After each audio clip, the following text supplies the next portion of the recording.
খোলস ছেড়ে ধীরে ধীরে কিন্তু বের হয়।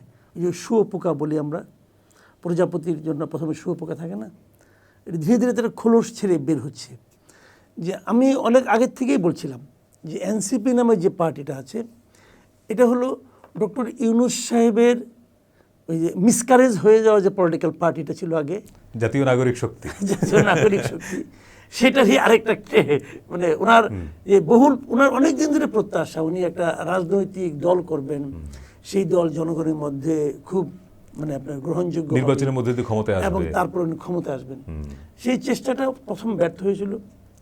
হয়ে যাওয়ার পর এখন উনি এই দলটা, আমি শুরু থেকেই বলছি এটা কিন্তু ওনার দল। আচ্ছা, কারণ উনি ছাত্রদের দিয়ে দলটা করিয়েছেন।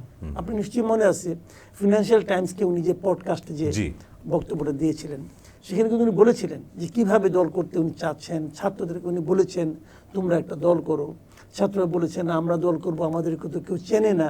উনি বলেছেন যে তোমাদের সারা দেশের মানুষ চেনে, তোমরা একটা দল করো। তারপরে তারা উৎসাহ পেয়েছে, দল করেছে।